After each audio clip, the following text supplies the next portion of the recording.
Vector algebra.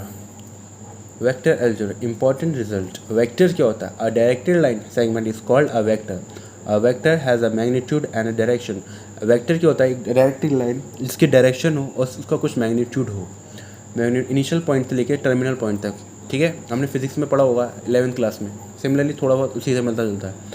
Any number is called a scalar. Scalar उसके लिए हमें क्या होगा? ए वेक्टर दे रखा होगा उसका ए आई प्लस बी जे प्लस सी के, उसका अपने आप में कुछ मैग्नीट्यूड होगा, बट इसमें डायरेक्शन नहीं होगी। स्केलर वेक्टर में क्या होता है? डायरेक्शन नहीं होती, मगर वेक्टर्स में क्या होता है? डायरेक्शन होती है।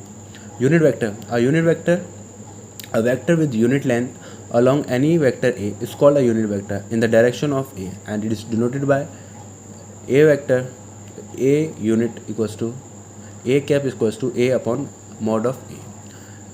अगर हमें कोई यूनिट वेक्टर कैलकुलेट करना है तो उसके लिए हमें उसका वेक्टर अपॉन उसके मॉड से डिवाइड करना होगा। Collinear vector. टू और more non zero vectors are said to be collinear if they are parallel to same line. अगर दो या दो से ज़्यादा वेक्टर कोलिनियर प्रूफ करने हैं या होने चाहिए तो उसके लिए कंडीशन क्या होती है? वो parallel to the same line, अपने आप में पैरेलल होने चाहिए सेम लाइन में, और मतलब पैरेलल होने चाहिए एक दूसरे के।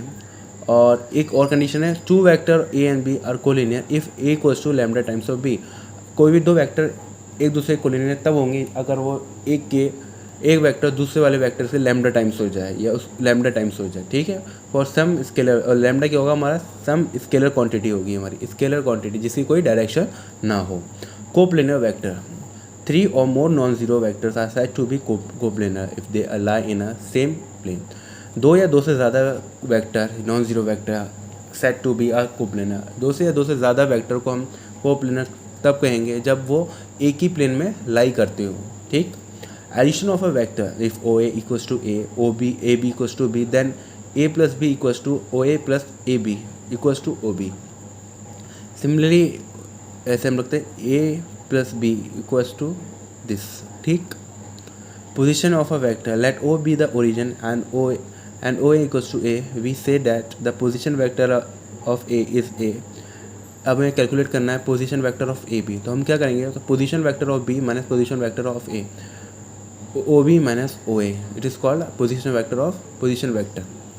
किसी का भी पोजीशन वेक्टर कैलकुलेट करना है तो position vector of o b minus position vector of a. Section formula जो हमने पढ़ रखा है 10th क्लास में। Let a and b B to points with position vector A and B respectively, and let P be a point which divides A B in the ratio of M is to N, then the position vector of A होता क्या है? M वाला ratio B वाले से multiply होता है, N वाला ratio A से मल्टीप्लाई होता है, नीचे दोनों का सम हो जाता है। Component of a vector. Component of a vector if a equals to a one i j a1i plus a2j plus a3k, we say that the components of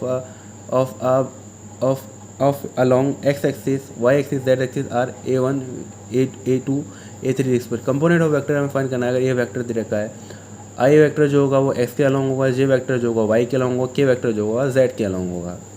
अब डॉट प्रोडक्ट कैसे करा जाता है? डॉट प्रोडक्ट और scalar product, dot product और scalar product एक ही बात है। वेक्टर का डॉट प्रोडक्ट कैसे करा जाता है? If theta is the angle between a and B, then जो डॉट प्रोडक्ट होगा ए एंड बी का वो इक्वल बराबर होगा mod of a into mod of b cos theta. अगर थीटा इज एक्यूट एंगल, अगर थीटा एक एक्यूट है तो ए बी का डॉट प्रोडक्ट जीरो से ज़्यादा होगा। अगर थीटा एक ऑब्ट्यूज है तो ए बी का डॉट प्रोडक्ट जीरो से कम होगा। अगर a is perpendicular to b, अगर कंडीशन आती है प्रूफ करने को कि ए बी एक दूसरे के परपेंडिकुलर, तो उसका मतलब डॉट प्रोडक्ट उनका कैसा होगा? ज़ीरो होगा। I into I plus J plus K into K क्या होता है? वन होता है। I into J plus J into K into I, ये इक्वल्स टू ज़ीरो। ये रूल है, अपने आप में प्रूव होता है। Vector projection of A on B. Vector projection निकालना हो हमें ए का किसके ऊपर? बी के ऊपर। तो A dot B divided by mod of B square into B, ये हमारा प्रोजेक्शन निकालने का तरीका है। Cross product of vector, cross product और वेक्टर प्रोडक्ट। क्रॉस प्रोडक्ट को हम क्या बोलते हैं? वेक्टर प्रोडक्ट बोलते हैं। If theta is the angle between the vector A and B, then A cross B कैसे? क्या ए क्रॉस बी का formula A mod into B mod into sine theta into N unit vector. N क्या? Where N is a unit vector. N क्या है हमारा?